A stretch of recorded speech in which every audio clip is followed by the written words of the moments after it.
The phone call came on a Tuesday. Sarah was at her desk, reviewing quarterly reports, when her phone vibrated across the glossy surface. Mom's name lit up the screen, and for a moment she considered letting it go to voicemail. They'd talked just 2 days ago, their usual Sunday call filled with updates about the neighbors, complaints about the weather, questions about when Sarah might visit next. But something made her answer.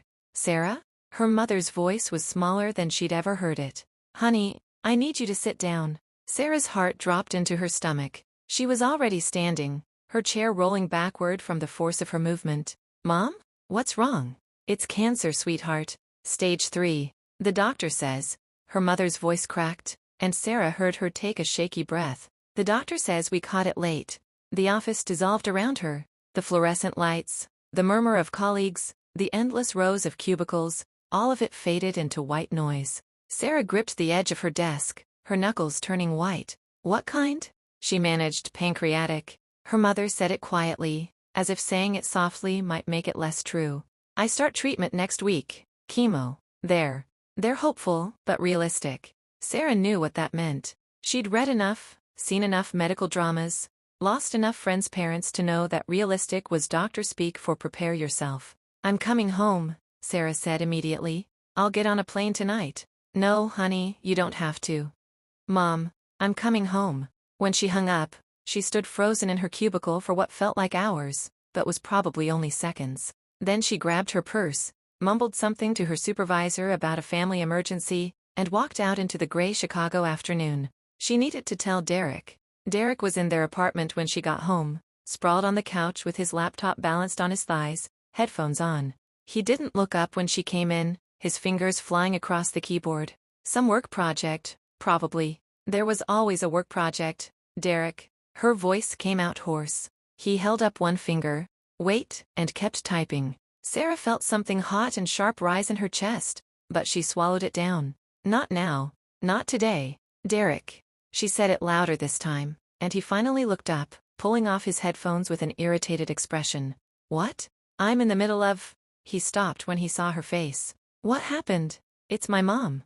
Sarah's voice broke on the word. She has cancer. Stage 3 pancreatic cancer.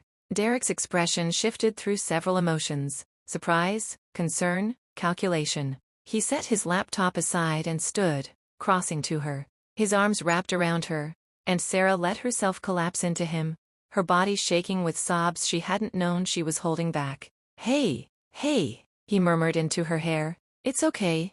It's going to be okay. But it wasn't okay. They both knew it wasn't okay. When she finally pulled back, wiping at her eyes with the heel of her hand, Derek was watching her with an expression she couldn't quite read. I need to go home, she said. To Michigan. She starts treatment next week, and she's going to need help.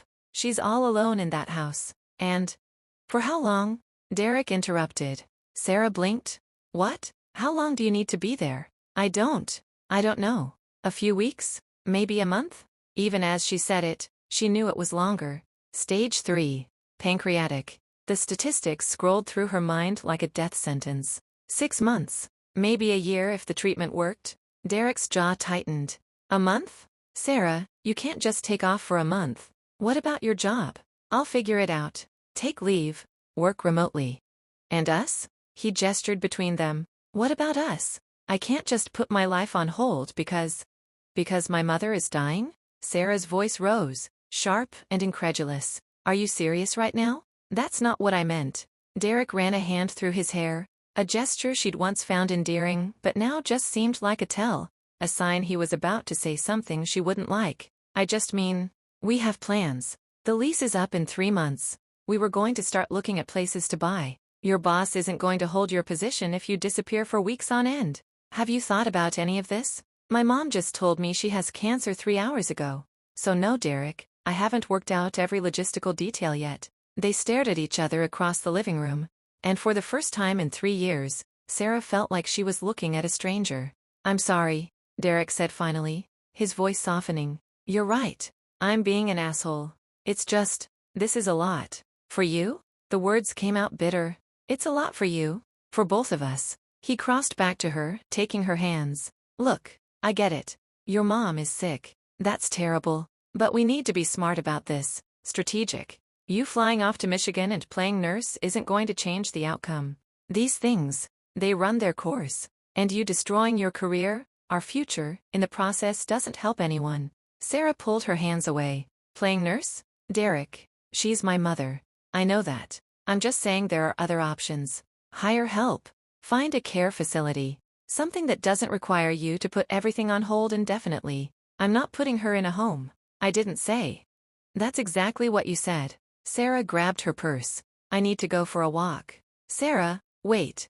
But she was already out the door, leaving Derek standing alone in their apartment, looking more annoyed than concerned. The next 2 weeks were a blur of logistics and arguments. Sarah arranged for leave from work, unpaid, but her supervisor was understanding. She booked a flight to Michigan for the following Monday. She started making lists. Things her mother would need, meals she could prep and freeze, questions to ask the oncologist. Derek grew quieter. At first, Sarah thought he was just processing, giving her space. But the silence had weight to it, a pressure that built in the spaces between them. He stopped asking about her plans, stopped offering to help. When she talked about her mother, about the treatment schedule, about how scared her mom sounded on the phone, Derek would nod and make vague sympathetic noises, but his eyes would drift to his phone, to his laptop, to anywhere but her face. You're not listening, she said one night over dinner. Or what passed for dinner, takeout containers scattered across their coffee table, another meal eaten in front of the TV. I am listening. But he didn't look away from the screen. What did I just say? Derek sighed, pausing whatever he was watching. Something about your mom's white blood cell count? Sarah, I'm sorry, but I don't know what you want me to say to this stuff. I'm not a doctor. I want you to care. I do care. But his voice was flat, automatic. Do you? Sarah set down her container, her appetite gone. Because it feels like you're just waiting for this to be over so things can go back to normal. What's wrong with wanting things to go back to normal? Derek's voice rose. This has consumed everything for 2 weeks. Every conversation, every plan, every thought. I get that you're going through something, but I'm still here too. We're still here. And it feels like you've already checked out. My mother has cancer. I know. Derek stood abruptly. Believe me, I know. You've made sure I can't forget it for 5 minutes. But Sarah, she's not my mother. She's yours. And I'm trying to be supportive. But there's only so much I can do, only so much I can sacrifice. Sacrifice? Sarah stood too, trembling. What exactly are you sacrificing, Derek? Because from where I'm standing, you've done nothing but complain that my dying mother is inconvenient for you. That's not fair, isn't it? They stared at each other across the coffee table, the TV still playing in the background, canned laughter from some sitcom filling the horrible silence. Maybe, Derek said slowly, we need to talk about what happens if this goes on longer than a few weeks. What do you mean? He sat back down, and something about the deliberate way he did it made Sarah's stomach twist. This was a conversation he'd been planning. Your mom's prognosis isn't good, he said, not meeting her eyes. You know that. I know that. Best case scenario, with aggressive treatment, she's got maybe a year, maybe, more likely 6 months. I know the statistics, Derek. Right. So, 6 months to a year of you being gone, of us being in limbo, of our life being on hold. Sarah, we can't do that. I can't do that. She sat down slowly. What are you saying? I'm saying we need to make some decisions. About priorities. About what's realistic. My mother is dying. That's the priority. That's her crisis. It doesn't have to be ours. He finally looked at her, and his eyes were cold in a way she'd never seen before. You have options. Good facilities, professional care. You don't have to be the one holding her hand through every appointment, every treatment. You don't have to sacrifice your entire life, our entire life, because she's sick. She's not she's my mother, and I'm not putting her in a facility to die alone. Then what's the plan, Sarah? You move back to Michigan indefinitely? Work remotely from her house? Put your career on ice? Abandon our relationship? I'm not abandoning anything. I'm asking you to understand.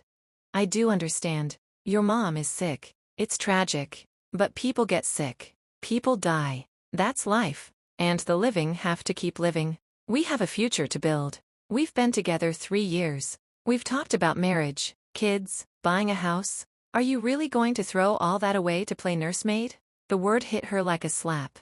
Get out, what? Get out of this apartment. Right now. Get out. Sarah, you're being irrational.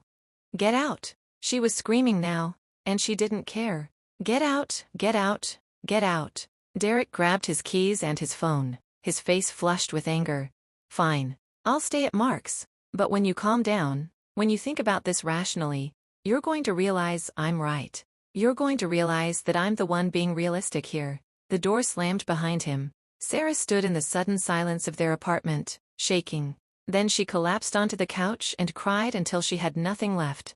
Derek came back 2 days later. Sarah had spent the time packing, organizing, preparing for her flight to Michigan in 3 days. She'd barely slept. The apartment felt like a mausoleum, every corner filled with memories that now felt poisoned. When she heard his key in the lock, her first instinct was to tell him to leave again. But she was tired.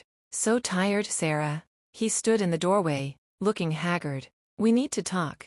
There's nothing to talk about, please. He came in, closing the door behind him. Just hear me out. I've been thinking, really thinking about this. Against her better judgment, Sarah sat. Derek took the chair across from her, leaning forward with his elbows on his knees. I love you, he started. And Sarah's heart sank because she knew, that anything following those words would hurt. I love you. And I want a future with you. But Sarah, I can't do this. I can't be in a relationship where I'm second place to your mother. She's dying, Derek. I know. And I'm sorry. I really am. But here's the thing. When does it end? When she's gone? And then what? Then you're grieving for months, maybe years. Then it's something else. Some other family crisis, some other obligation. I need to know that I'm the priority. That we're the priority. Sarah stared at him. You're jealous. Of my dying mother. I'm not jealous. I'm being realistic about what I can handle, about what I want from a partnership. I want someone who's present. Someone who's building a life with me, not constantly being pulled away. She's dying, and you can be there for her without abandoning everything else. Derek's voice rose. Hire help. Visit on weekends. Be supportive from a distance. But moving back to Michigan, putting your life on hold, that's not sustainable.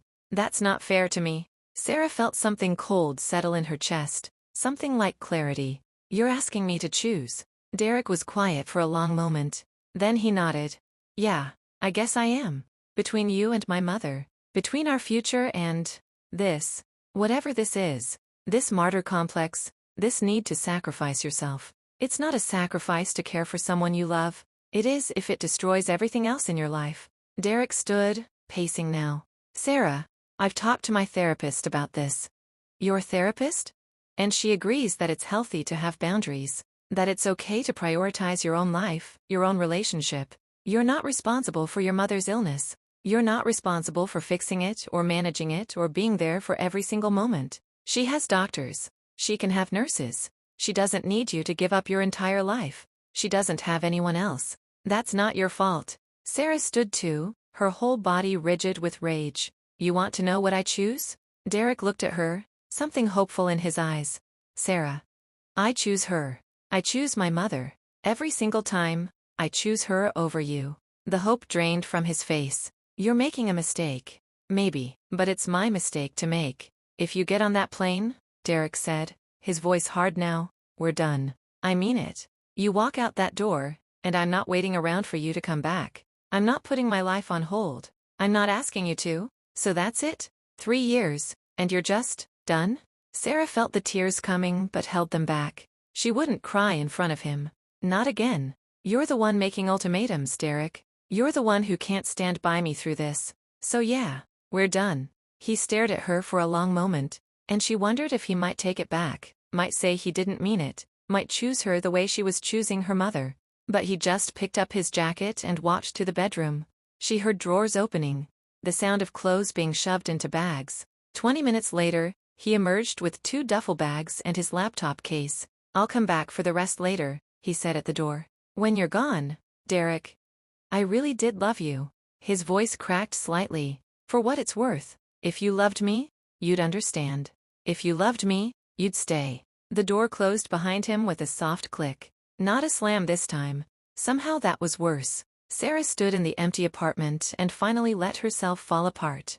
The flight to Michigan was turbulent. Sarah pressed her forehead against the window and watched the clouds roil below, thinking about Derek. About the apartment they'd never live in together again. About the future they'd planned that had evaporated like morning mist. But mostly she thought about her mother. Mom was waiting at arrivals, and Sarah almost didn't recognize her. She'd lost weight, her clothes hanging loose on her frame, her skin had a grayish tinge, but she was smiling, her face lighting up when she saw Sarah. "There's my girl." They held each other in the middle of the airport, both crying, while travelers streamed around them like water around a stone. "I'm so glad you're here," her mother whispered. "I was so scared you wouldn't come." "Why wouldn't I come?" "I don't know. You have your life in Chicago. Your job." "Derek?" She pulled back, searching Sarah's face. "How did he take it? You coming here?" Sarah's face must have said it all. "Oh, honey." Her mother's eyes filled with tears. Numb. "Sarah, no.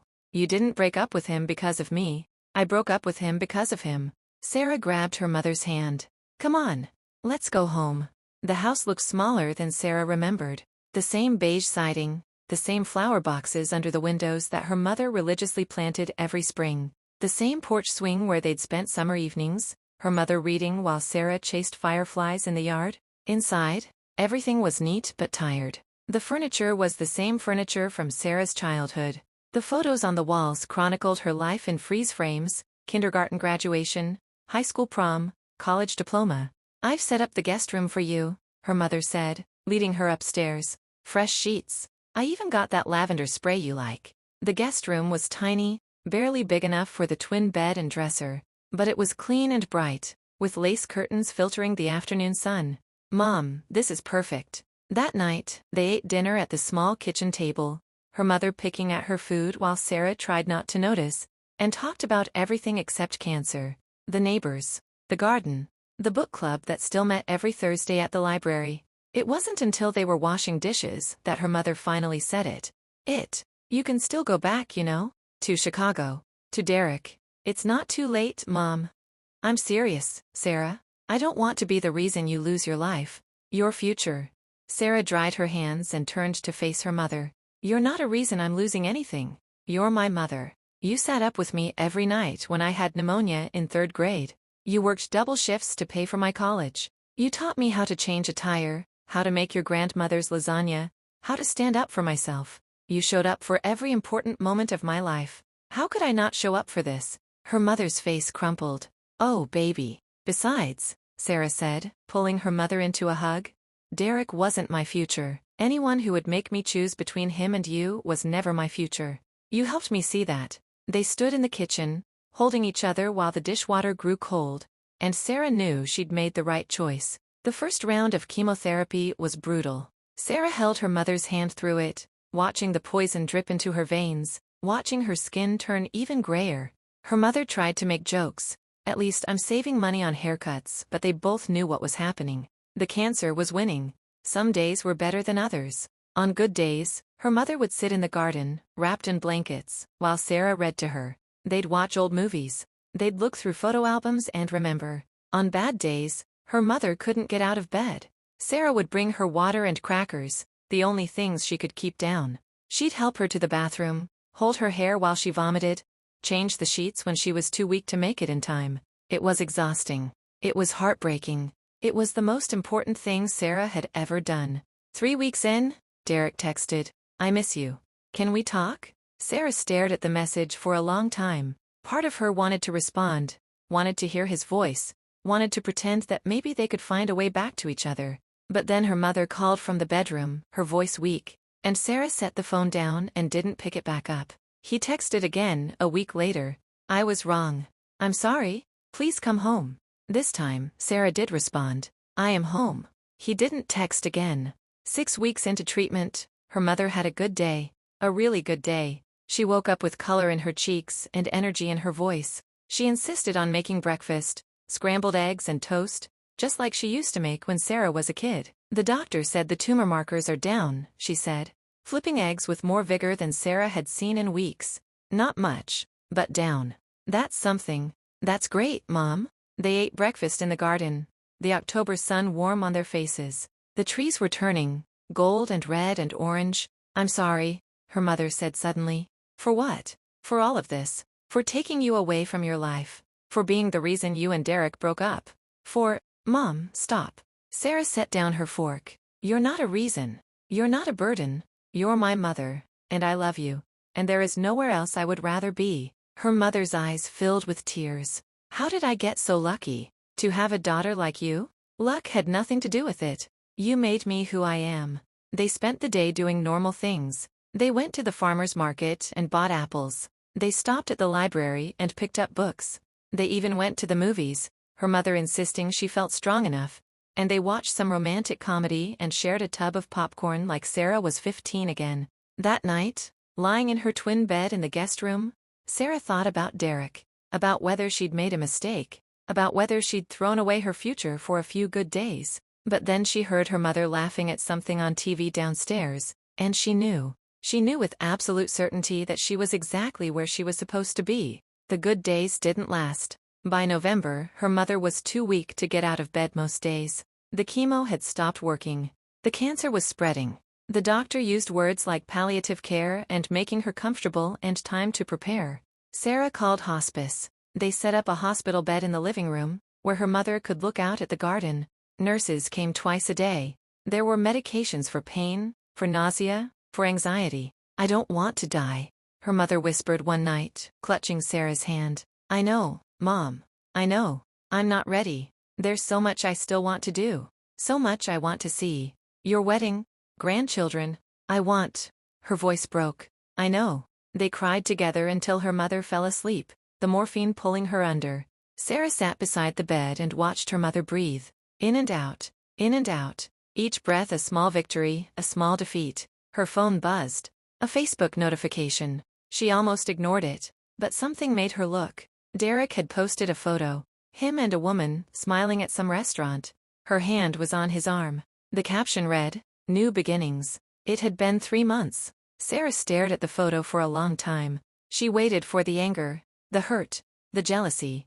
But all she felt was a distant sort of relief. He'd moved on. Good for him. She deleted the app and turned back to her mother. In the end, they had 2 weeks. 2 weeks of her mother drifting in and out of consciousness. 2 weeks of hospice nurses speaking in gentle voices. 2 weeks of friends and neighbors stopping by to say goodbye. On the good moments, when her mother was lucid, they talked. Do you regret it? Her mother asked one afternoon. Leaving Derek? Your job? Coming here? Not for a second to lie her. But she was smiling. You gave up a lot. I gained more. What did you gain? A few months watching me die? I gained time with you. Real time. Not visits on holidays or phone calls on Sundays. I got to really be with you, Mom. I got to take care of you the way you took care of me. I got to tell you everything I needed to tell you.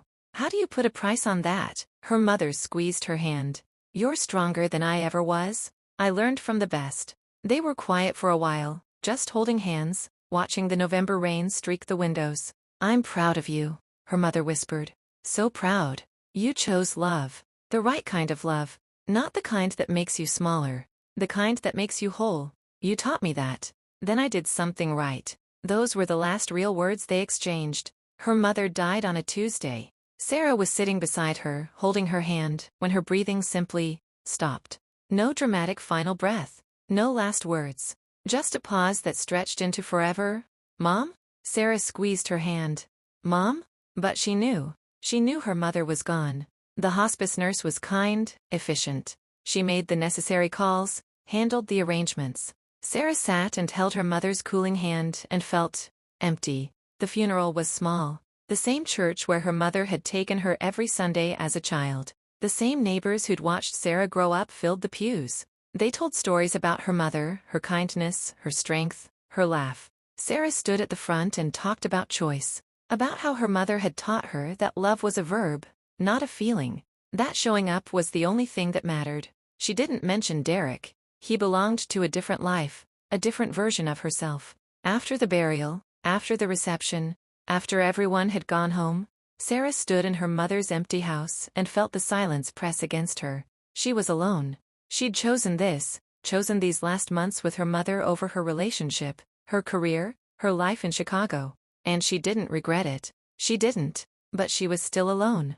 Sarah kept the house. She'd gone back to Chicago briefly, to pack up the apartment, to officially resign from her job. Derek had already moved his stuff out. They'd split everything with cold efficiency through lawyers and emails. She'd stood in their empty apartment one last time, looking at the space where they'd built a life together, and felt nothing. Just a distant memory of who she'd been before. Back in Michigan, Sarah got a job at the local library. It didn't pay as much as her corporate position, but she could walk to work. She could tend her mother's garden. She could live in a house filled with memories. She dated, occasionally, nothing serious. She'd learned her lesson about men who needed to be the center of the universe. On the anniversary of her mother's death, Sarah sat in the garden with a cup of coffee and her mother's favorite book of poetry. The flowers her mother had planted were blooming, red roses and purple irises and yellow daisies. She thought about Derek sometimes, about the life they might have had. But she didn't regret her choice. Not for a second. Because in those final months, she'd learned what love really meant. Not the kind that demanded sacrifice or made ultimatums. Not the kind that needed you to choose. Real love made the choice simple. Her phone rang. A date she'd been seeing, asking if she wanted to grab dinner. He was kind, patient. When she'd told him about her mother, about Derek, about everything, he'd just held her and said, "I'm sorry you had to go through that alone." "I wasn't alone," she'd told him. "I was with my mother." Sarah answered the phone. "Hi. Yes, dinner sounds great." She looked at the garden, at the flowers her mother would never see but had planted anyway, at the beauty that persisted even after loss, and she smiled. Because she'd made the right choice. The only choice. She'd chosen love.